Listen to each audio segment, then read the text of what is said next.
Kemudian bagaimana hubungan antara Daulah Ayyubiyah dengan Daulah Abbasiyah, kekhalifahan yang masih ada dan diakui pada saat itu. Jadi pada mulanya adalah Kesultanan Zengki, yaitu dari Imaduddin Zengki kepada putranya Nuruddin Mahmud. Ini daulah yang senantiasa bersetia kepada kesultanan yang senantiasa bersetia kepada kekhalifahan Abbasiyah, dan mereka selalu menyebut ya nama Khalifah Daulah Abbasiyah Al-Mustanjid di Baghdad di dalam khutbah-khutbah Jumat, doa-doa dari setiap masjid-masjid itu sebagai penanda. Demikian pula Nuruddin pada saat itu mendapatkan mandat khusus dari Daulah Abbasiyah untuk mengamankan negeri Syam dari ekspansi yang dilakukan oleh negara Latin Yerusalem, kerajaan Latin Yerusalem. Pada saat Salahuddin Al-Ayyubi rahimahullah ta'ala mendampingi pamannya, yakni Asaduddin Syirkuh ke Mesir, maka ya pada saat itu Mesir masih diperintah oleh Daulah Fatimiyah. Negara Fatimiyah ini ya memiliki khalifah sendiri, dan dia secara keagamaan memakai agama Syiah Ismailiyah, ya Syiah Ismailiyah yang kemudian menjadi agama negara Daulah Fatimiyah.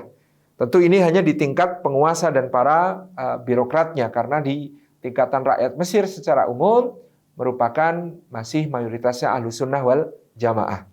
Nah, pada waktu Menteri Wazir Suwar melakukan pemberontakan kepada Khalifah Al-Adid, ya, nama khalifahnya Al-Adid dari Daulah Fatimiyah ini, maka Suwar bekerja sama dengan pasukan salib untuk ya mendongkel kekuasaan Daulah Fatimiyah.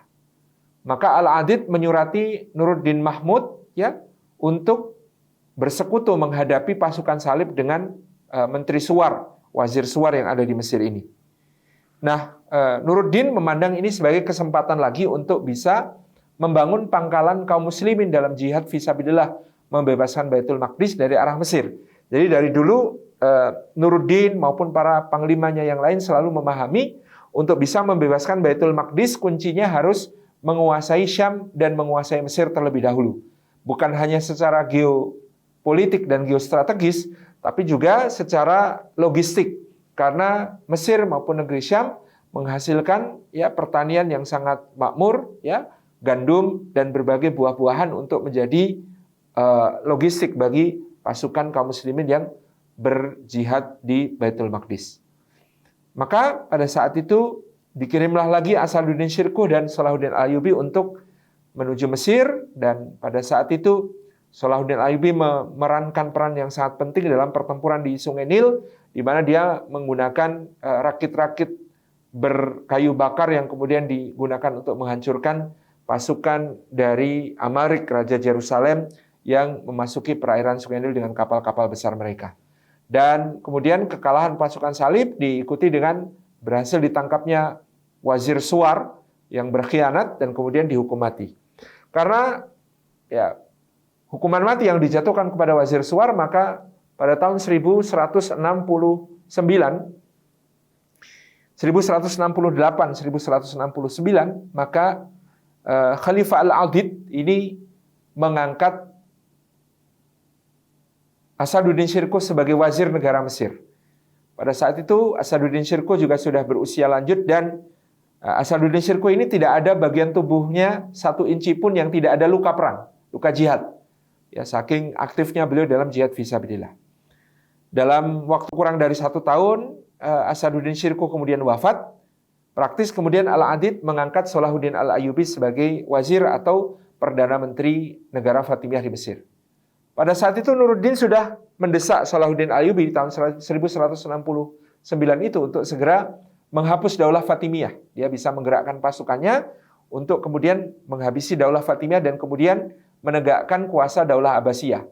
Nuruddin ingin nama Khalifah Al-Mustadi, Khalifah baru yang menggantikan Al-Mustanjid pada tahun 1170 di Daulah Abbasiyah, itu namanya berkumandang di seantero Mesir. Nah, pada saat itu di Mesir yang namanya masjid-masjid, kalau khutbah Jumat masih ada laknat untuk Abu Bakar, Umar, dan Utsman. masih ada doa khusus untuk para ahlul bait dan doa untuk para imam-imam Syiah. Sementara ya pada saat itu adzan-adzan juga dikumandangkan dengan lafal tambahan hayya ala khairil amal, itu masih di Mesir pada saat itu. Dan Salahuddin didesak oleh Nuruddin supaya segera mengakhiri itu. Tetapi Salahuddin waspada karena dia tahu pendukung Fatimiyah masih kuat.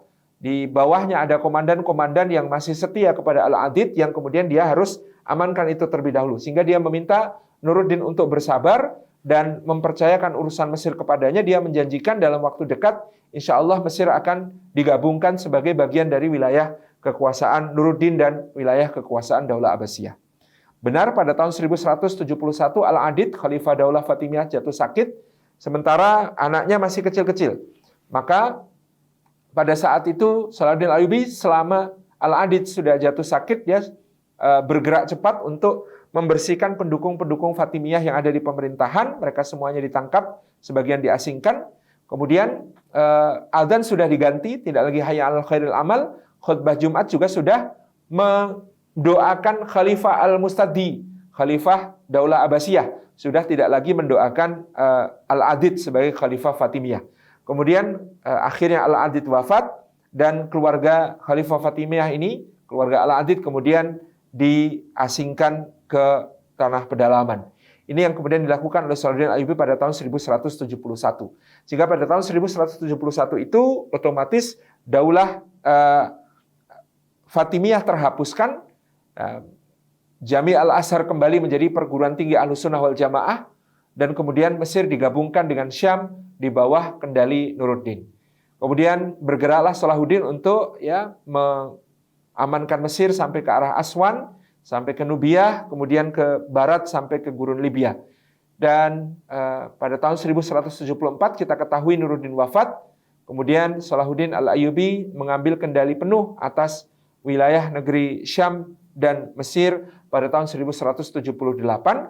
Pada tahun 1178 itu setelah menikahi Ismatuddin Khatun, Khalifah Daulah Abbasiyah yaitu Al-Mustadi menganugerahkan gelar Sultanul Islam wal Muslimin kepada Salahuddin Al-Ayyubi yang menandakan bahwa Salahuddin Al-Ayyubi diakui sebagai penguasa de facto Daulah Abbasiyah.